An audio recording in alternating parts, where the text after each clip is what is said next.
عندي كوبايه عسل اسود وبيضه. تعالي شوفي هنعمل ايه. هفاجئك.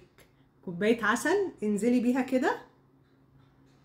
هنعمل وصفه شتويه قوي ولازم لازم لازم تكون موجوده عندنا دي كل يوم. هنزل ببيضه كده على كوبايه العسل، هنزل عليهم كده برشه من الفانيليا، انزلي عليهم بربع كوبايه كده من الزيت وقلبيهم مع بعض. البيضه وكوبايه العسل وربع كوبايه الزيت والفانيليا، نقلب نقلب نقلب نقلب نقلب نقلب كده لغايه ما الخليط كله يتجانس مع بعض.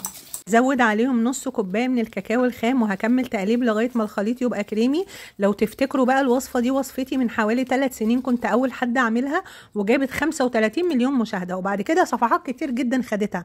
عشان ما حدش يقول بس ان انا واخداها من حد، خلوا بالكم. هجيب لكم التاريخ بالفيديو في الكومنتات. انا بقول لكم اهو.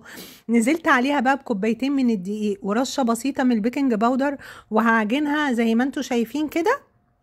هكمل عجن، وطبعا جنبيه طبق الدقيق. لو احتجت دقيق وانا بعجن هروح مزوده شويه بشويه لغايه ما احصل على قوام العجينه اللي انتوا شايفينه ده اهو. شايفين هنا بقى جهزت الصاج بتاعي دهنه زيت خفيفه، وباخد العجينه كور.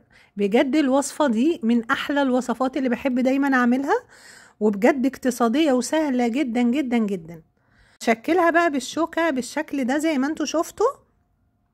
هكمل الصاج كله بالكور من العجينة. طبعا الوصفة دي انا عملت منها بالعسل الاسود وعملت منها بالعسل الابيض من 3 سنين، واللهم بارك كل فيديو جاب ملايين المشاهدات. ومن بعدها زي ما بقول لكم كده والله يا بنات صفحات كتير جدا خدتها من ورايا وعملوها ونسبوها لنفسهم. فخلوا بالكم التاريخ موجود، عشان في بعض المتابعين يفضلوا يقولوا ايه على فكرة دي وصفة فلانة، وانا اصلا اللي ببقى عاملاها الاول وفلانة واخداها مني. والله انا ما بيفرقش معايا الكلام ده، بس انتوا اللي بتعملوا جدل في الكومنتات. انا جبت هنا الشوكة وبشكله بالشكل ده، ويلا بينا نكون مسخنين الفرن من قبلها ب10 دقايق على درجة حرارة 180. هدخل البسكوت بتاعي الفرن، بسكوت العسل الاسود، افتكروا كويس. هحط لكم الفيديو وتاريخه في الكومنتات. سبته يهدى شوية بعد ما طلعته، قعد 10 دقايق في الفرن، وبرصه في الطبق بالشكل ده.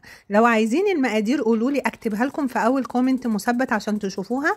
مقادير سهله جدا جدا، والبسكوت طعمه يجنن. هو مش كريسبي، هو عامل زي الكيك كده، بس بجد بجد حكايه.